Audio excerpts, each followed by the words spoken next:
अस्सलाम वालेकुम dear students, welcome to 4D preparation of speed academy and speed group of colleges. आज हम chapter number जो है 14 की डिस्कशन करने जा रहे हैं और इसके हमारे पास दो पेपर है, ए और बी। तो पहले शुरू करते हैं बेटे। हम इधर शुरू करने लगे हैं objective. Two parallel wire carrying current in same direction. याद रखिएगा कि अगर सेम डायरेक्शन में करंट जा रहा हो तो सेम चार्जेस तो रिपेल करते हैं, लेकिन सेम डायरेक्शन में जाता हुआ जो करंट है वो वायर्स को अट्रैक्ट करेगा। और इसी तरह जो ये है बी, वेक्टर फॉर्म में दिया गया और यहाँ पे जो एरिया है वो भी वेक्टर फॉर्म में दिया गया, यानी वेक्टर एरिया है। तो हमने मैग्नेटिक फ्लक्स निकालना है, तो ये F dot phi is equal to B dot A होता है। तो बी डॉट ए और डॉट में हम क्या करते हैं, डॉट में हम करते हैं के को के साथ मल्टीप्लाई और आई को के से करेंगे तो इसका मतलब वो जीरो हो जाएगा। तो ये 90 इसका क्वेश्चन चार्ली। एक चार्ज पार्टिकल पर फोर्स कौन सी लगती है, Q we B sine theta, अगर क्रॉस खत्म कर दें तो। और an electron enters from a magnetic field. अब वो मैग्नेटिक फील्ड में एंटर हो रहा है लेफ्ट से राइट इनटू द पेपर है, तो ये देखिए ये इस तरह होगा, इस तरह ये चीज होगी। Fingers always toward direction of magnetic field और पाम, ये देखिए मेरे लेफ्ट से एंटर हुआ और फोर्स लग रही है ऊपर की तरफ, तो इसको बैंड तो ऊपर की तरफ होना चाहिए, लेकिन यहां तो लिखा है डाउनवर्ड। असल में right hand rule positive charges पे लगता है, ये पॉजिटिव चार्जेस पे लगता है। तो पॉजिटिव चार्ज होता तो ऊपर ही बैंड होता, लेकिन क्योंकि इलेक्ट्रॉन नेगेटिव है इसलिए ये डाउनवर्ड बैंड होगा। तो ये डायरेक्शन की फोर्स होगी। नेक्स्ट चलते हैं बेटे, हमारे पास है work done by a magnetic force zero. कैसे जीरो, क्योंकि ये डिफ्लेक्टिंग फोर्स है और ये प्रोवाइड करती है centripetal force. Brightness of spot of a CRO on screen controlled by grid. Grid slightly negative होती है, इसको आप ज्यादा नेगेटिव करके ब्राइटनेस कम कर सकते हैं, इसको आप कम नेगेटिव करके ब्राइटनेस ज्यादा कर सकते हैं। टॉर्क बीना, D I N A, sine of alpha is the angle between B and plane of the coil. Magnetic field of the force is simply a deflecting force, अभी आपको बताया भी जैसे कि ये है, तो इन दोनों सवालों का आपस में ताल्लुक भी है। Next is short question. A plane of conducting located in a uniform magnetic field directed along the x-axis. For what orientation of the flux is minimum? जब भी किसी भी आप ये एक्सिस की जगह कोई भी प्लेन कह दे, याद रखिएगा अगर प्लेन आपने कहना है और मिनिमम फ्लक्स लेना है, तो प्लेन जो है फ्लक्स के ये प्लेन है, याद रखिए, और ये प्लेन का वेक्टर एरिया है। तो ये प्लेन है और ये मैग्नेटिक लाइंस जा रही हैं ऐसे, ये मैग्नेटिक लाइंस, तो प्लेन पैरेलल हो। और अगर आपने वेक्टर एरिया कहना है तो वेक्टर एरिया जो है वो परपेंडिकुलर हो तो मिनिमम फ्लक्स होगा, चाहे वो किसी भी एक्सिस के अलोंग हो, एक्स वाई जी। तो इसके हिसाब से इसका जवाब देंगे। Define magnetic flux and flux density. Magnetic flux तो जो होता है वो बी डॉट ए, यानी dot product of magnetic field या magnetic induction and vector area. और फ्लक्स डेंसिटी तो ये होती है magnetic flux per unit area, यानी फाई ओवर ए। और इसको हम वेबर, इसका यूनिट जो है हम वेबर लिखते हैं और इसका हम टेस्ला लिखते हैं। तो स्टेटमेंट दी गई है जी, स्टेटमेंट कर दें एम्पेयर्स लॉ और इसका मैथमेटिकल फार्मूला, वो तो दोनों आपको नजर आ रहे हैं, ये इसका मैथमेटिकल फॉर्म है और ये हम इससे फाइंड आउट करते हैं, ये भी आपको बताना होगा, ये सॉलिनॉइड के लिए है। और स्टेटमेंट इसकी जो है एलिमेंट, यही स्टेटमेंट आप इसकी कर देंगे। The length element of a magnetic field with dot product of magnetic induction is just equal to the mu naught times the total current passed through the conductor। तो यहीं से आप इसकी स्टेटमेंट भी कर सकते हैं। अब पावर लाइन, एक वायर है ऐसे 10 मीटर ऊपर है जमीन से, 10 मीटर ऊपर है जमीन से और 200 एम्पेयर करंट जा रहा है। वो कहता है आप ये बताएं 10 मीटर नीचे इसकी मैग्नेटिक फील्ड क्या होगी। तो ये फार्मूला है जी इसका, ये mu naught I over 2 pi R, mu naught I over 2 pi R. तो ये फार्मूला है जी इसका। आप आर डिस्टेंस है, पाई की वैल्यू कांस्टेंट है, और यहां पुट करें और आप इसको इजीली सॉल्व करें। तो दो चार्ज पार्टिकल हैं, दोनों एंटर हुए मैग्नेटिक फील्ड में और अपोजिट बैंड हो गए, ऐसे यूं आके और यूं बैंड हो गए, यूं, एक यानी ऊपर और एक नीचे। कहता what can you say about the charges. तो मैंने अभी आपको बताया कि ये वाला जो फार्मूला है, ये जो लगता है, ये राइट हैंड रूल, ये पॉजिटिव चार्ज पे लगेगा।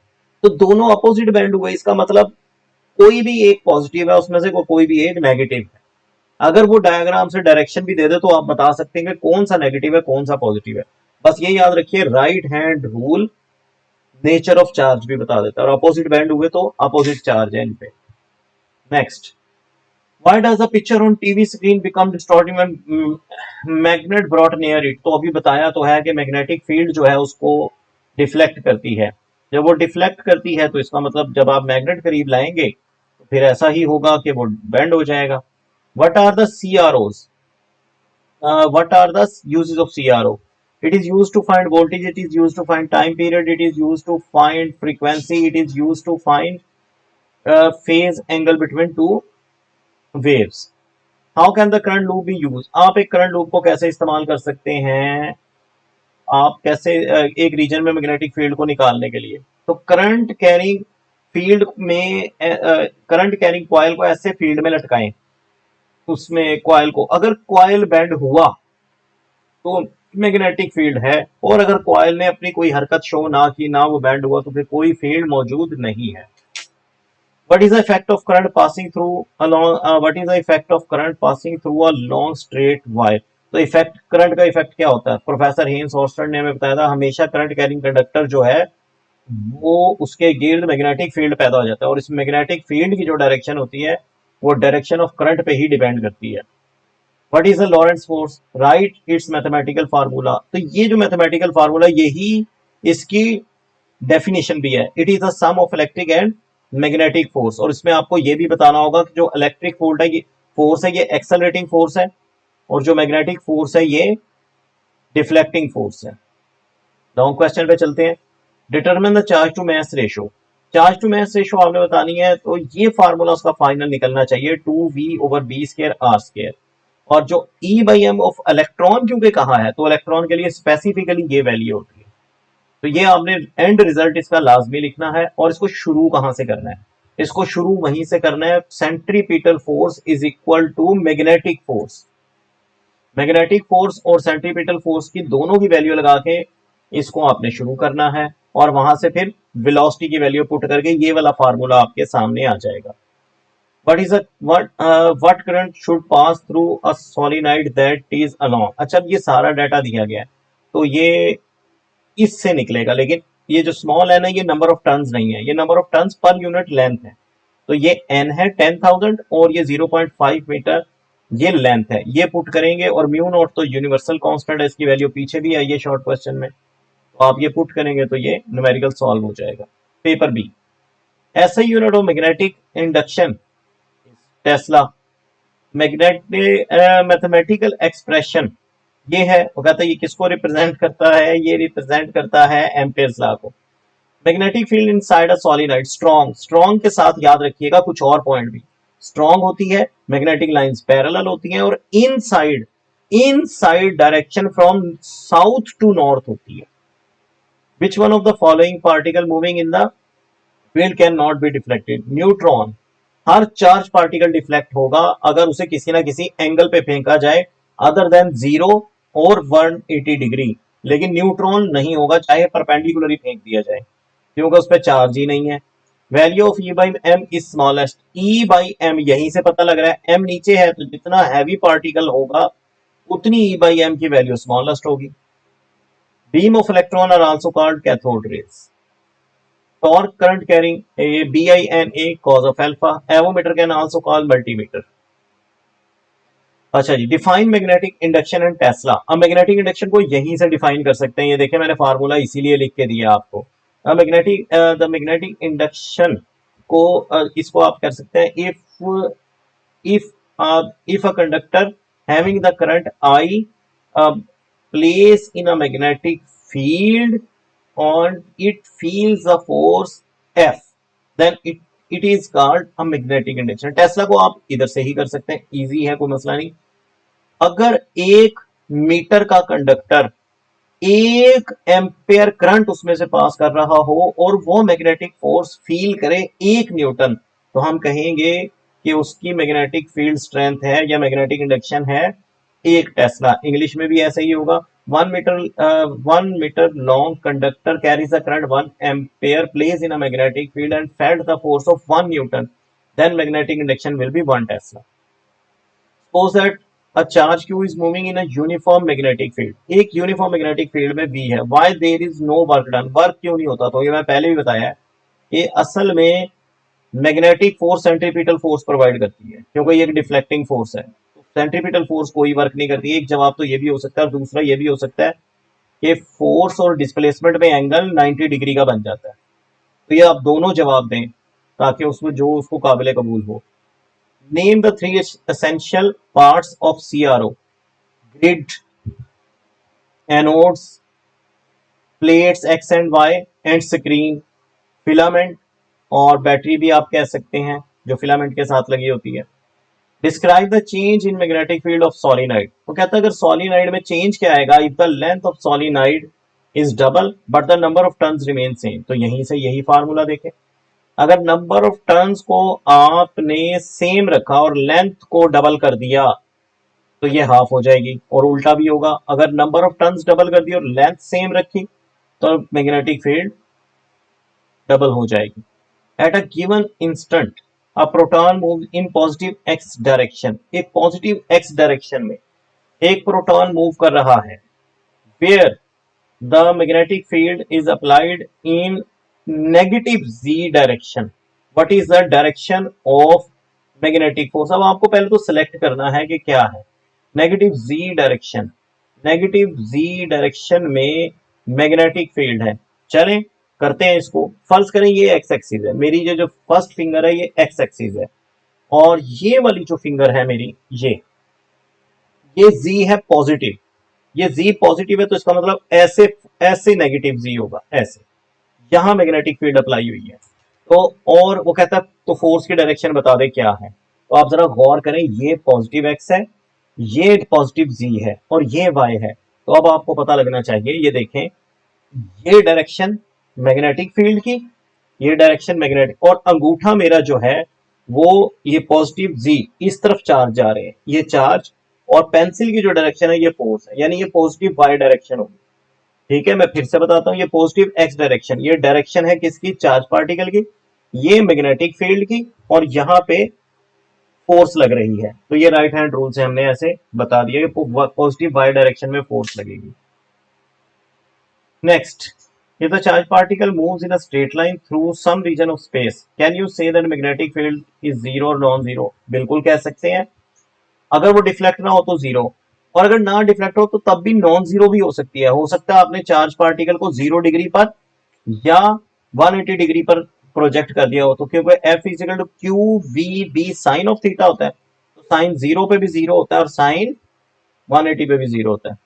Is it possible to orient a current loop in uniform magnetic field such that the loop will not tend to rotate? बिल्कुल ऐसा पॉसिबल है. आप उसको रखें ही ऐसे कि वेक्टर एरिया और जो है अपना मैग्नेटिक फील्ड वो परपेंडिकुलर हो जाए. या is it possible to orient a current loop in uniform magnetic field that the loop will not tend to rotate, कि वो रोटेट ना करे. तो अगर उसको हम इस तरह रखें कि उसमें कपल पैदा ना हो, उसकी इस तरह की डायरेक्शन रखें, तो वो रोटेट नहीं करेगी, यानी उसका जो मैग्नेटिक फ्लक्स है वो 0 कर दिया जाए तो वो रोटेट नहीं करेगी.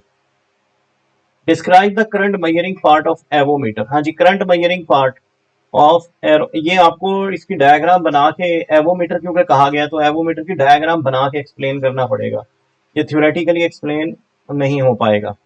What is a sawtooth wave form in the CRO? Sawtooth ये एक्स प्लेट पे अप्लाई हुई होती है, और उसको टाइम बेस्ड जनरेटर भी बोलते हैं, और ये बिल्ट इन वोल्टेज होते हैं. ये याद रखिएगा, जो सॉटूथ वेव होती है ये बिल्ट इन होती है. बिल्ट इन का मतलब क्या है, यानी अंदर से ही अप्लाई की गई होती है. Define DMM, describe its advantages. Define DMF. It is a digital multimeter which can be used at a time as ammeter, ohm meter and voltmeter. अब एडवांटेज के, इसके एडवांटेज क्या है? इसका एडवांटेज ये है कि आप इसको मुख्तलिफ किस्म की रेंज का एमीटर, ओहम मीटर और वोल्ट मीटर बना सकते हैं, लेकिन रेंजेस भी अपनी मर्जी से सिलेक्ट कर सकते हैं. यानी हमने एमीटर बनाना 3 एम्पेयर का भी बन जाएगा, 10 का भी बन जाएगा, 200 एम्पेयर का भी बन जाएगा। तो यही इसका एडवांटेज है। Calculate the magnetic field due to current carrying solenoid by using Ampere's law. तो अभी मैंने एम्पेयर्स लॉ के काफी सारे आपको सोलिनॉइड का फार्मूला भी लिख के दिखाया, और सोलिनॉइड का जो है वो याद रखिएगा, इसमें एम्पीरियन सरफेस भी आपको बनानी होगी। तो एम्पीरियन सरफेस का आइडिया जरूर रखिएगा, अदरवाइज आप इसको ड्रॉ नहीं कर पाएंगे। A coil of 0.1 metre and 0.1 metre, यहां से एरिया निकालना है, ये याद रखिएगा। इससे एरिया 0.0.1 को मल्टीप्लाई करेंगे तो 0.01 मीटर स्क्वायर हो जाएगा। 200 उसके टर्न हो गए, 1 मिली एम्पेयर उसमें से करंट पास कर रहा है मैग्नेटिक फील्ड का।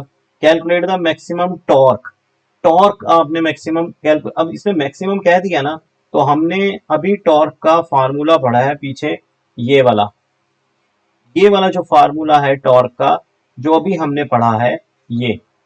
तो ये मैक्सिमम, तो ये कॉज ऑफ अल्फा 0 हो जाएगा, और BINA फार्मूला लगेगा। तो ये न्यूमेरिकल आप इजीली सॉल्व कर लेंगे यहाँ पे।